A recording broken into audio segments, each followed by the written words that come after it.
El 26 de agosto de 1937, en plena purga estalinista, el gobierno soviético empezó a enviar a miles de personas a los temidos campos de trabajo forzado, conocidos como gulags.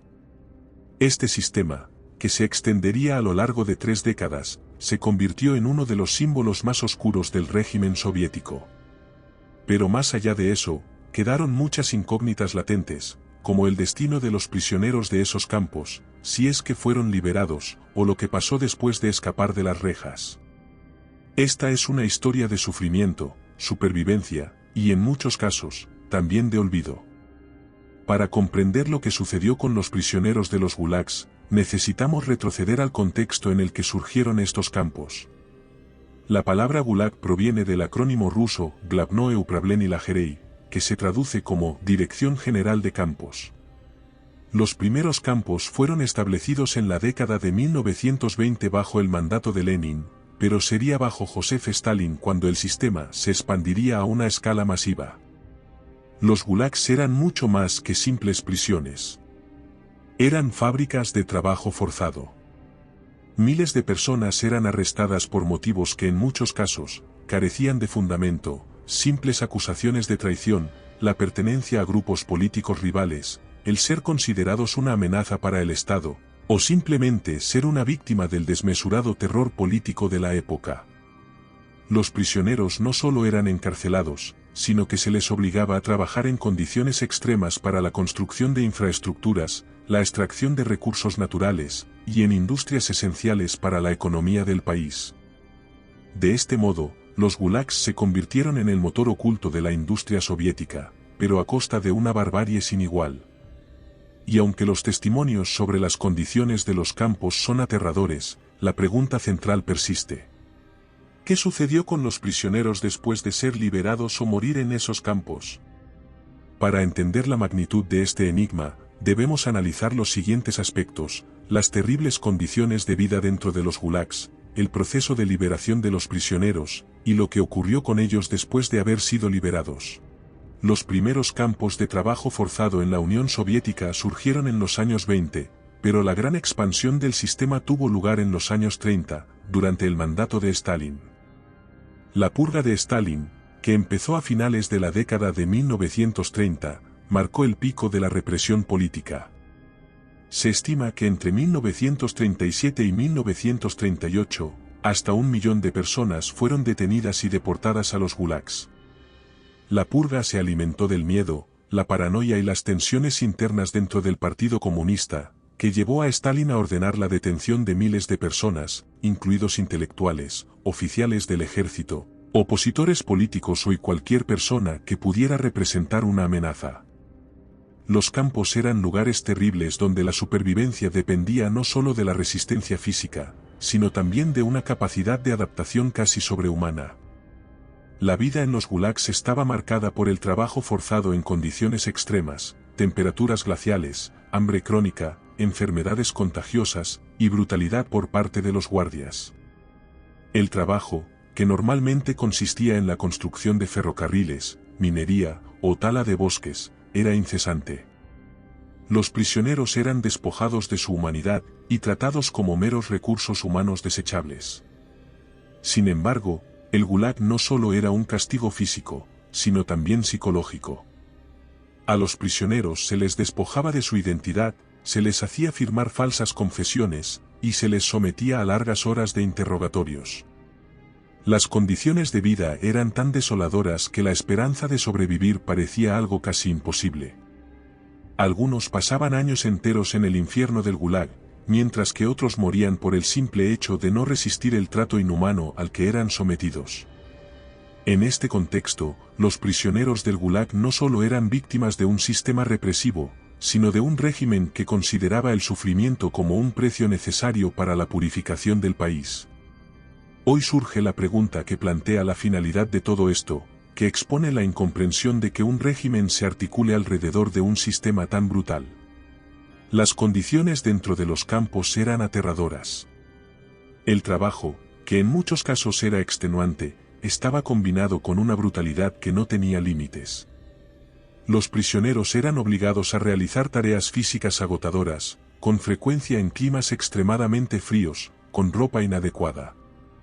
La escasez de alimentos era crónica, y los que sobrevivían a la dureza del trabajo forzado se enfrentaban a la inanición, a las enfermedades contagiosas y a la desnutrición. Los prisioneros de los gulags no solo eran maltratados por los guardias, sino que también debían lidiar con las condiciones de hacinamiento. Muchos campos estaban sobrepoblados, y las instalaciones eran deficientes, si es que existían. Los barracones donde dormían los prisioneros eran miserables, pequeños, con poca ventilación y sin calefacción en pleno invierno. Las enfermedades, como la tuberculosis y la disentería, se propagaban rápidamente. El control sobre los prisioneros se ejercía a través del miedo constante. Los castigos eran crueles y arbitrarios. Los guardias podían matar a un prisionero por una simple infracción. Los golpes, las palizas y los trabajos forzados eran parte de la rutina diaria. La constante vigilancia y la amenaza de ser enviado a un campo más duro, o de ser ejecutado, mantenían a los prisioneros en un estado de angustia permanente. El sufrimiento no solo era físico, sino también psicológico. La deshumanización a la que eran sometidos los prisioneros les borraba cualquier vestigio de identidad. Algunos prisioneros se veían obligados a delatar a sus compañeros para obtener algún tipo de ventaja, o simplemente para sobrevivir. Otros, al borde de la desesperación, se sometían a todo tipo de humillaciones con tal de evitar un castigo peor. La supervivencia, en muchos casos, dependía de la capacidad para traicionar, manipular o resistir. En este contexto, la pregunta sobre lo que sucedía con los prisioneros después de su liberación, se hace aún más relevante. La violencia, el trauma, y la pérdida de la identidad humana, no terminaban cuando salían de los campos. El sistema de los gulags comenzó a disolverse a medida que el poder de Stalin iba decreciendo tras su muerte, en 1953. En ese momento, muchos prisioneros fueron liberados en masa. La razón detrás de dichas liberaciones masivas, tenía que ver con el cambio de dirección del liderazgo soviético. Nikita Khrushchev, que asumió el poder, comenzó a implementar una serie de reformas, entre las que se encontraba la distensión y el rechazo al culto a la personalidad de Stalin. La desmovilización de los campos, aunque parcial, marcó el principio del fin del Gulag como sistema oficial. Sin embargo, la liberación no fue sin complicaciones. La mayoría de los prisioneros liberados regresaron a un país que ya los había olvidado. En lugar de ser recibidos como héroes, muchos fueron tratados como parias. Su estatus de enemigos del pueblo seguía siendo vigente, y algunos prisioneros no solo enfrentaron el rechazo social, sino también la persecución continua. En muchos casos, la liberación no significaba una vida fácil. Los prisioneros liberados a menudo se encontraban con una sociedad que los consideraba peligrosos y traidores. El estigma social era profundo. A pesar de haber sufrido durante años en los campos, su regreso al mundo exterior no significaba una rehabilitación o una oportunidad de reintegrarse a la vida civil. Por el contrario, muchos fueron vigilados durante años por el KGB, lo que implicaba que no podían reintegrarse realmente en la sociedad. Además, muchos de los exprisioneros sufrían secuelas físicas y psicológicas de su experiencia en los gulags. La desnutrición crónica, las enfermedades no tratadas, y el trabajo forzado, habían dejado marcas profundas en sus cuerpos. Pero lo más devastador fue el trauma psicológico. Puede que las cicatrices invisibles de los gulags fueran las más difíciles de superar. Para muchos de los exprisioneros, la liberación del Gulag no representó una verdadera liberación. En lugar de encontrar un hogar o una comunidad que los aceptara, muchos de los que sobrevivieron al sistema de trabajo forzado se enfrentaron a un nuevo tipo de cautiverio. Se vieron ante la discriminación social y política. Algunos fueron enviados a trabajos forzados en condiciones similares a las del Gulag, con la justificación de una rehabilitación. Otros fueron marginados y olvidados, convirtiéndose en fantasmas de una época oscura. La reintegración a la sociedad soviética fue extremadamente difícil. La ideología del régimen no permitía que los prisioneros liberados fueran considerados víctimas, sino que seguían siendo vistos como enemigos del pueblo. Los que intentaban reconstruir sus vidas se enfrentaban a la desconfianza, al rechazo y a la falta de oportunidades laborales. La humillación no solo venía de parte de la sociedad, sino también del Estado, que seguía viéndolos como ciudadanos de segunda clase.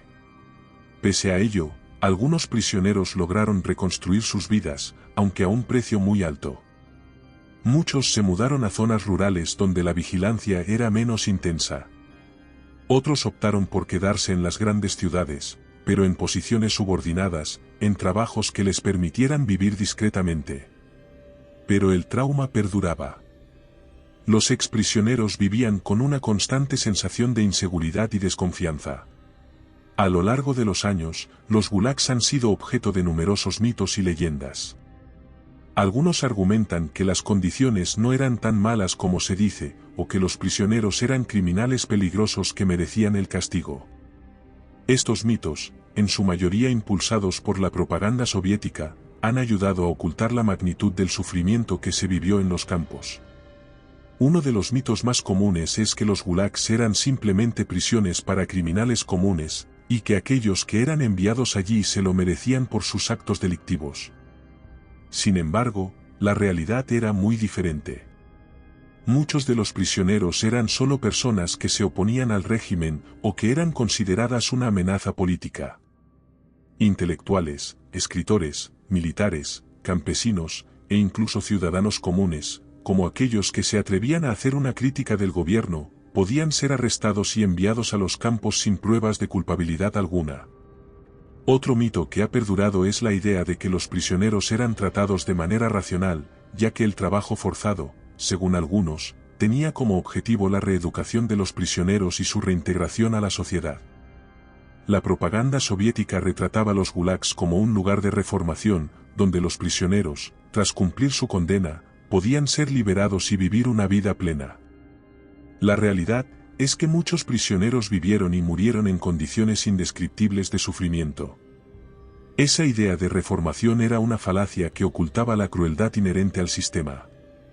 Además, la propaganda soviética constantemente minimizaba la magnitud de la tragedia de los gulags. Aunque se estima que entre 15 y 18 millones de personas fueron detenidas a lo largo del funcionamiento de los campos, las cifras oficiales nunca reflejaron la magnitud de las víctimas. No fue hasta el colapso de la Unión Soviética y las investigaciones posteriores que comenzaron a salir a la luz las verdaderas dimensiones del Gulag, revelando un panorama mucho más oscuro del que se había admitido durante décadas. Las consecuencias de los gulags fueron devastadoras y trascendieron las décadas de existencia de estos campos. Tras la liberación, los prisioneros no solo enfrentaron las cicatrices físicas de la violencia sufrida, sino también las psicológicas. Muchos supervivientes no pudieron nunca recuperarse completamente del trauma, del constante miedo y la privación a la que fueron sometidos durante años. La deshumanización a la que fueron expuestos marcó a toda una generación. El impacto en la sociedad soviética fue profundo. Los efectos de la represión estalinista y de los campos de concentración y trabajo forzado se sintieron a nivel social, cultural y político. El silencio impuesto durante años por el régimen soviético, en torno al sufrimiento de los prisioneros del Gulag, comenzó a ser cuestionado en las décadas siguientes. No obstante, muchos de los exprisioneros nunca recibieron el reconocimiento o la reparación por lo que vivieron. Fueron olvidados, estigmatizados, y relegados a una especie de limbo social. En la Rusia postsoviética, el legado del Gulag sigue siendo un tema muy sensible. Aunque los esfuerzos por reconocer a las víctimas del régimen han aumentado, aún existen debates sobre el modo correcto de abordar la memoria histórica de esos tiempos. En el 2007, el gobierno ruso estableció el Día de la Memoria de las Víctimas del Gulag, pero la forma en que se ha tratado este legado sigue siendo polémica.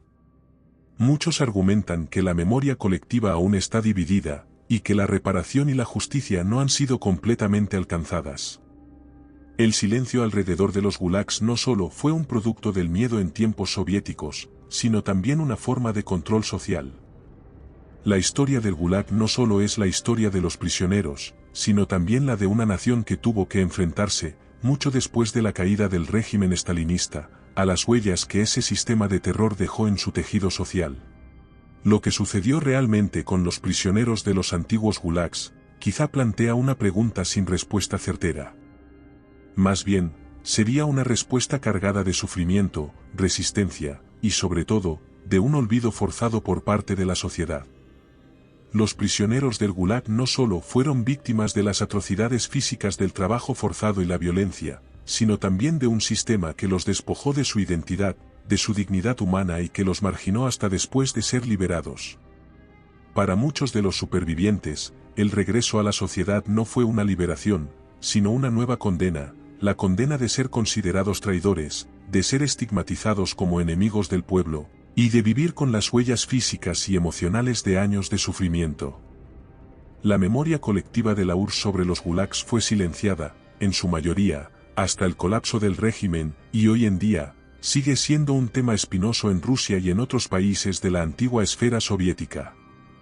La importancia de recordar a las víctimas de los gulags no radica solo en rendir homenaje a los que sufrieron, sino también en aprender de lo que sucedió. La historia de los gulags es un recordatorio de lo que puede suceder cuando el poder absoluto se combina con la indiferencia hacia el sufrimiento humano. Los testimonios de los supervivientes, aunque desgarradores, ofrecen una valiosa lección sobre la resistencia del espíritu humano frente a la tiranía, y sobre la necesidad de nunca olvidar, para evitar que semejante barbarie se repita en el futuro. Es esencial que sigamos investigando, compartiendo, y recordando las historias de aquellos que fueron víctimas de este sistema brutal. No solo por ellos, sino también por las generaciones venideras, para que nunca más la humanidad repita los errores que llevaron al sufrimiento de millones.